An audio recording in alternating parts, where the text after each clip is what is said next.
Hello, I'm Michael Liebreich and this is Cleaning Up. Should we be optimistic or pessimistic about net zero?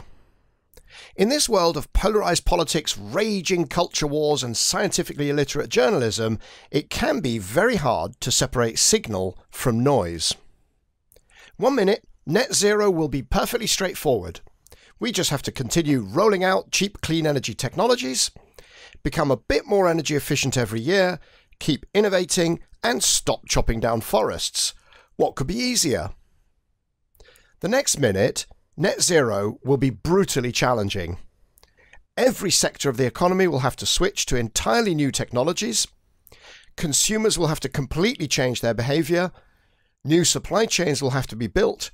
And all of this has to happen in the course of just a few decades in every country around the world.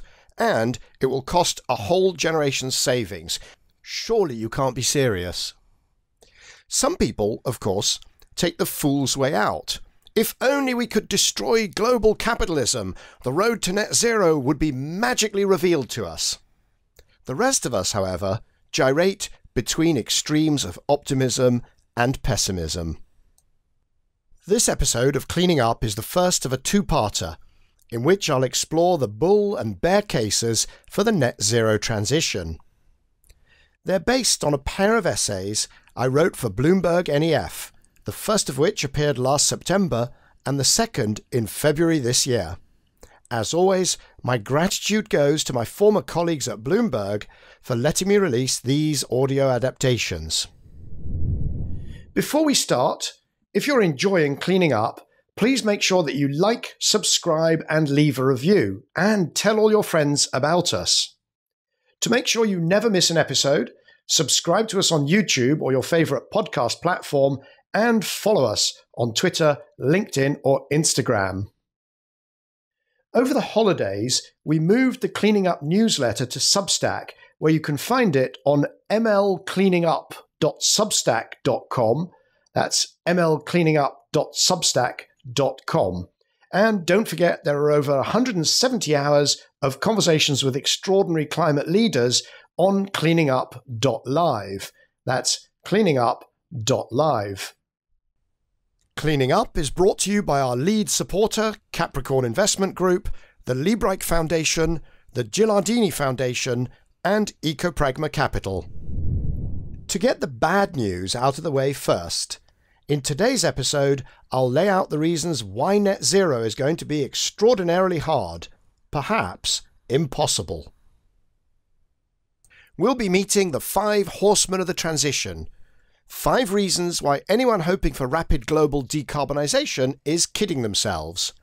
And these are the poor economics of clean solutions beyond wind, solar and batteries, the inadequacy of our current electrical grid, soaring demand for critical minerals, political and social inertia, and predatory delay by powerful players who are going to lose out. In part 2, which will follow next week, I'll introduce the 5 superheroes of the net zero transition. These are 5 forces which may be even more powerful than the 5 horsemen and which give us cause for optimism.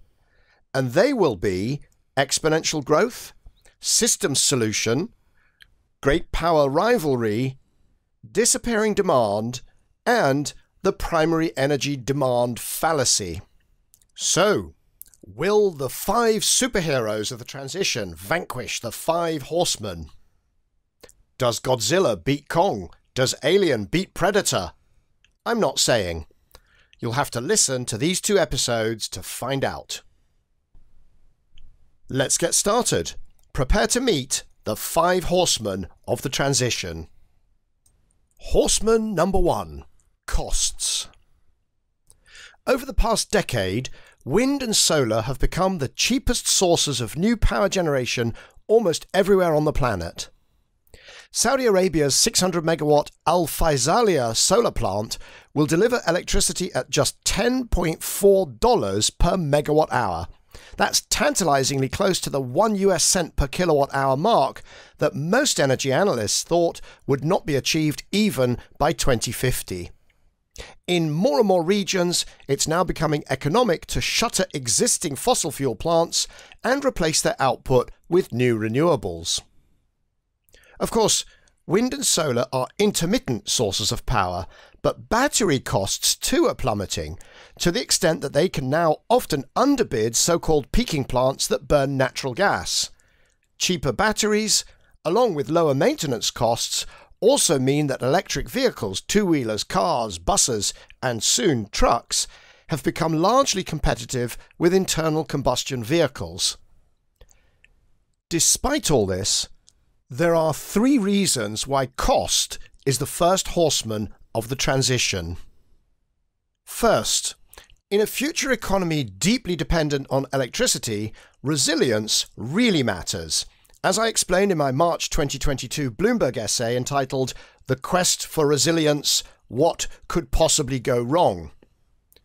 While getting to 90% clean power should be affordable, the last 10% could cost as much again as the first 90%. There are times when wind and solar fall away almost completely for weeks, under-deliver for months, or weaken for years. To provide real resilience, deep resilience, batteries alone won't cut it.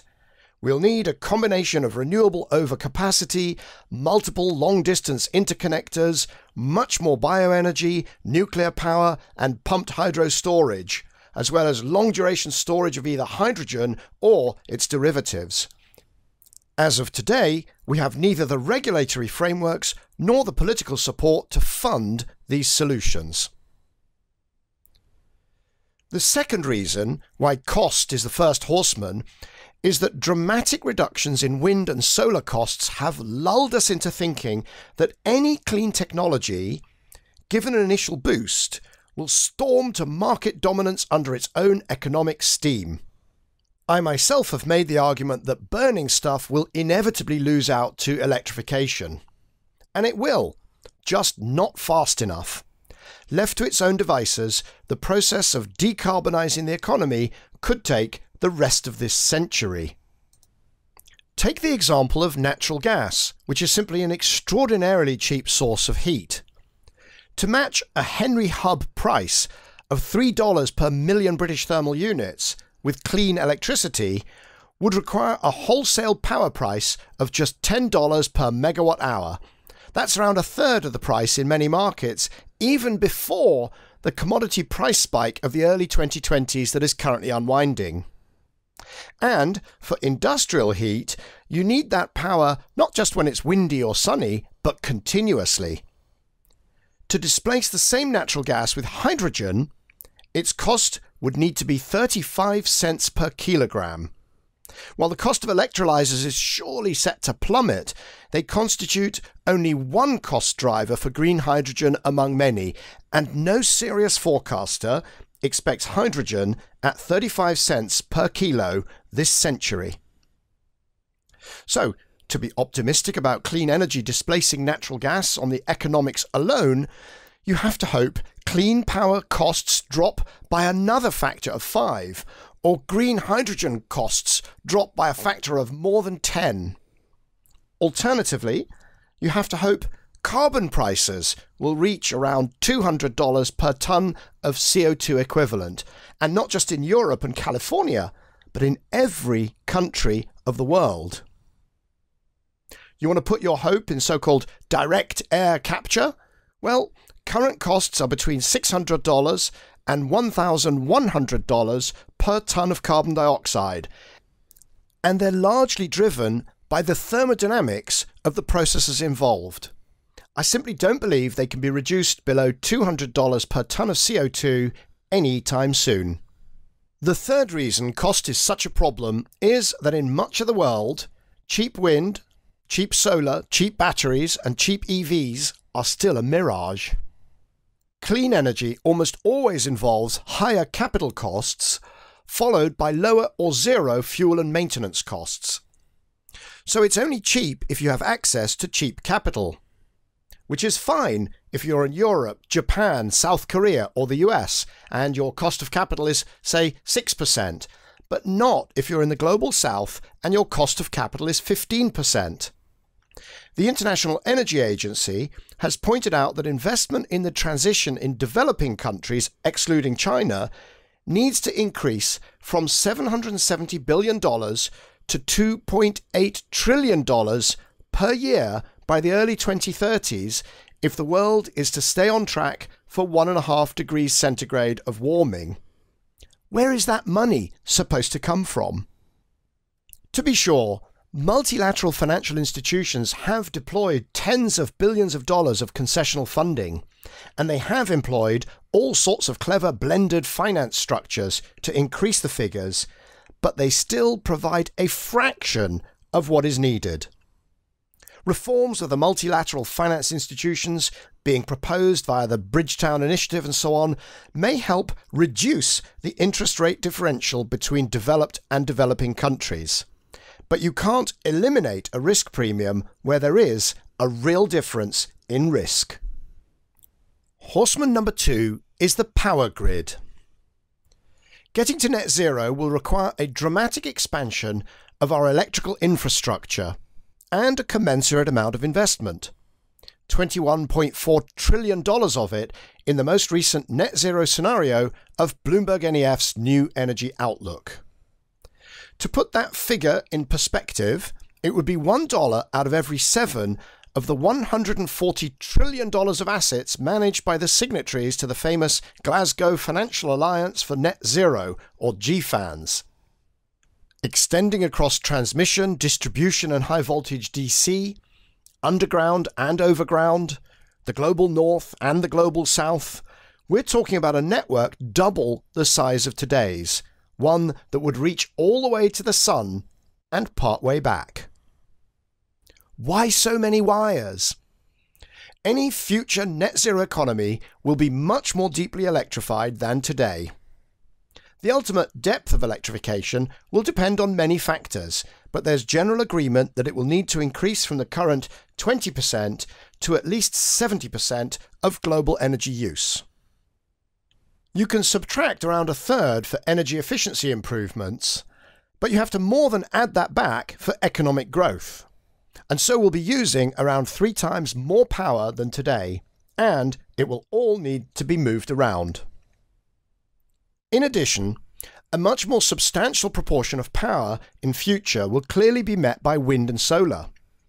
Most of our current power stations are built along coasts or rivers, while the vast majority of grid-scale wind and solar power will be imported from rural areas, deserts and oceans. That's a lot of new cable routes. Plus, wind and solar are variable, so just as we'll need surplus generating capacity to ensure there's always supply somewhere on the network, we will need surplus grid capacity to support its output to users. Right now in Europe, according to Bloomberg NEF, there are 600 gigawatts of wind and solar projects, equivalent to 130% of all capacity installed to date, stalled and awaiting a grid connection. In the US, Berkeley Lab puts the current interconnection backlog at more than 1.4 terawatts. That's equivalent to 120% of the entire capacity of the US power generation system. Charge Up Europe, an association representing EV charge point operators, reports that the largest bottleneck currently holding back the build-out of charging infrastructure across the continent is, quote, the amount of time it takes to establish a grid connection point, the complexity of the process to get one, and access to sufficient grid capacity. The scale of the challenge is almost inconceivable. As an example, in May 2023, the UK's National Grid estimated that meeting the current government 2035 target for net zero power would mean building 5 times more transmission lines by 2030 than it had built over the past 3 decades. Under the UK opposition Labour Party's promise to bring net zero power forward to 2030, the challenge becomes even more extreme. But any country that embarks on delivering on the net zero commitments made at COP26 in Glasgow and extended at COP27 in Sharm el-Sheikh and COP28 in Dubai is going to run up against the same issues. The power engineering supply chain simply cannot cope. It's short of cables, short of transformers, short of project managers, and short of engineers. The only thing preventing it from being completely overwhelmed is the convoluted and lengthy planning process for additional transmission, with new routes often languishing in regulatory limbo for well over a decade. And, worst of all, politicians do not yet seem to have grasped the scale of the problem, or the fact that, as Alan Anderson, associate professor at the University of Oslo, said 10 years ago, without transmission, there is no transition. Horseman number 3. Critical minerals. Clean energy rocks. A lot of rocks. Each new electric vehicle uses 6 times more minerals than an equivalent internal combustion vehicle. Renewable and nuclear power use between 3 and 12 times more per unit of output as fossil power. And enormous amounts of copper and aluminium will be needed to build out all of that new transmission infrastructure. Overall, Bloomberg NEF estimates in its net zero scenario, the energy sector will use 5 times more minerals by 2040 than it does today. In 2022, Simon Michaud, associate professor at the Geological Survey of Finland, published a report in which he claimed, quote, "There are not enough minerals in the currently reported global reserves to build just one generation of batteries for all EVs and stationary power storage." Naturally, Michaud became an instant pin-up for the anti-renewables and climate contrarian crowds. But it's only when you dive into his assumptions that you realise he thinks every wind and solar plant in the world has to be paired with 4 weeks of battery storage. The result is a grid-connected storage figure 90 to 450 times higher than any scenario produced by modelers who actually understand the energy system. The problem is, even if you set this sort of silliness aside, meeting Bloomberg NEF's 5-fold growth in mineral demand from clean energy technologies looks incredibly challenging. To reach net zero, demand from the energy industry for lithium will increase by a factor of 14 through to 2050. Demand for rare earths used in wind turbines and electric vehicles will grow by 11 times. Copper demand will increase by 6 times, and cobalt will double. Now, investment in the mining sector has doubled over the past few years, but even if all the projects currently on drawing boards could enter production by 2030, according to the IEA, that would still deliver just 75% of the minerals required to keep the world on a 1.5 degrees centigrade pathway. The average new mine has been taking no less than 16 years to get from resource characterization to production. Of course, that can be accelerated, but at what risk to the environment and to social justice? Horseman number 4. Political and social inertia. Even in the rich world, society's commitment to climate action is still fragile. In a survey in March 2023, the Pew Research Center found that the overall percentage of Americans who view climate change as a major threat had dropped from a 2018 peak of 58% to 54%. More significantly, however, just 23% of Republicans see climate change as a major threat. Meanwhile, 98% of Republicans aged 65 and older are against the US eliminating the use of oil, coal, and natural gas. And if you think that doesn't matter, think about who owns most investments in the US, who donates most to politicians, and who might win the presidency later this year. So, although the Pew Center research did find that more than 2/3 of Americans support wind and solar power and say that they're in favour of net zero by 2050, when it comes down to things that might actually cost them money, it's a very different story. The US could find the momentum created by its landmark Inflation Reduction Act extremely hard to maintain over the long term. In the UK, despite an unusual level of bipartisan agreement on climate change, including a Climate Change Act that has enshrined net zero by 2050 into law, both major political parties have been tempering their support for climate action. The Conservative administration under Rishi Sunak has pushed back the date for the ban on internal combustion cars from 2030 to 2035, all but removed the requirement for homeowners to stop buying replacement gas and oil-fired boilers by 2035, and is pushing to award hundreds of new oil and gas licenses. Meanwhile, the Labour Party, odds-on favourites to win the next general election, has abandoned an early pledge to spend £28 billion, that's $36 billion per year, on green energy.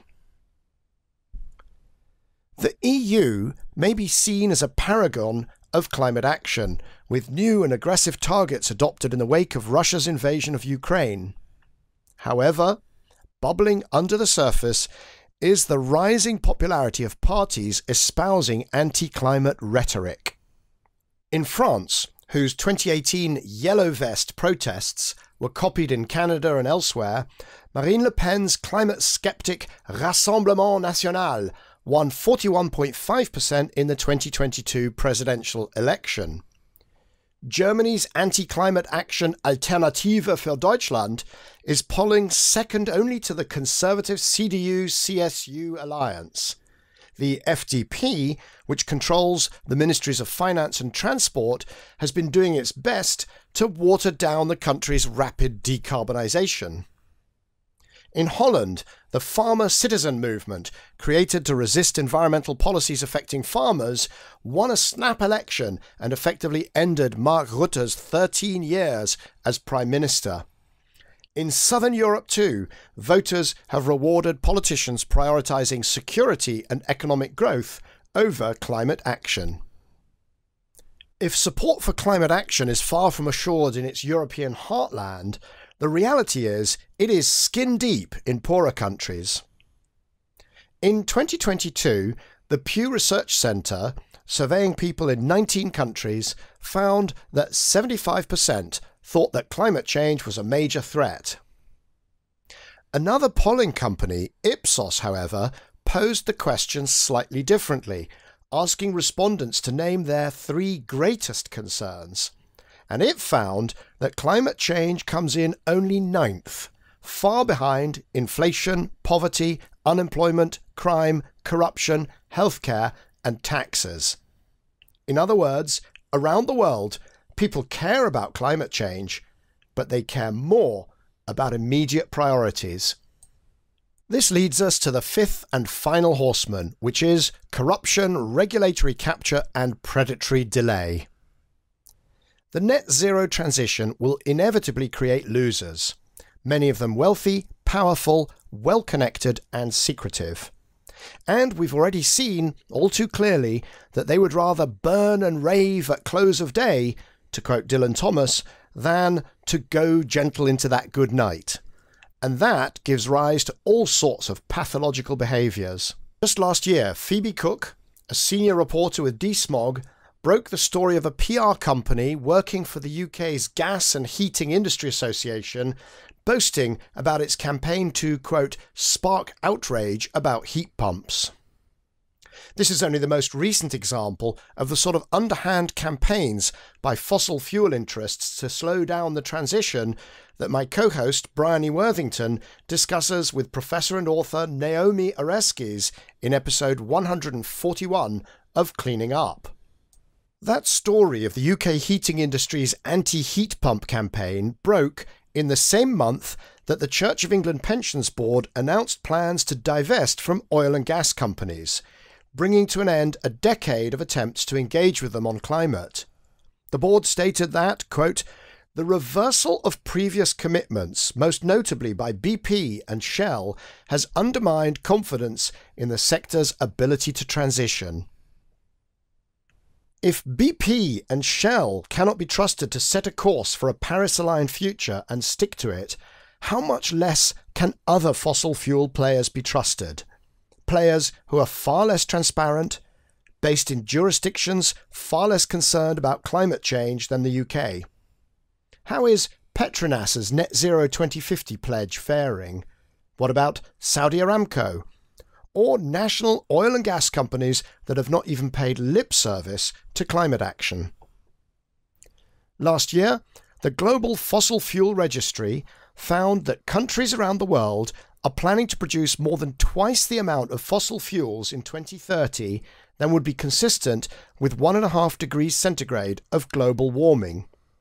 In preparation for COP28 Dubai in December last year, its president, Sultan Al Jaber, set out a 4-pillar action plan, including the phase-down of fossil fuels. A brave move, considering he's also the CEO of the national oil company of Abu Dhabi. What he secured in the negotiations was, for the first time in the history of the UNFCCC, wording on the need for the world to transition away from fossil fuels. But does anyone really think that the world's fossil fuel-producing nations are committed to that goal? Indeed, just as world leaders were convening in Dubai, news leaked of Saudi Arabia's ODSP, that's its Oil Demand Sustainability Programme, a plan supported at the highest levels to increase demand for oil and gas in developing countries by promoting things like supersonic jet travel, cheap internal combustion cars, and electricity generated from fossil fuels. So those are the 5 horsemen of the net zero transition, the key challenges standing in the way of addressing climate change and meeting the goals enshrined in the Paris Agreement. And there is no question they are fearsome. However, as we'll see from the second part of this 2-parter, the 5 horsemen are not necessarily showstoppers. Each of them can be overcome. With the right leadership, focus, innovation, and resources, the 5 horsemen can be turned into nothing more than the 5 speed bumps. If you want to find out how, you'll have to wait for the second part of this 2-part series out next week. Thank you for listening. As always, we've put links in the show notes to resources mentioned during the episode. So that is part 1 of my 2-part essay for Bloomberg NEF, on which this audio blog is based, entitled Net Zero Will Be Harder Than You Think and Easier. Part 1, Harder. My March 2022 essay for Bloomberg NEF, entitled The Quest for Resilience, What Could Possibly Go Wrong?, which was also the basis for Cleaning Up audioblog number 6. My April 2023 essay for Bloomberg NEF on the electrification of heat, the next $500 billion investment opportunity, which was also the basis for Cleaning Up audioblog number 10.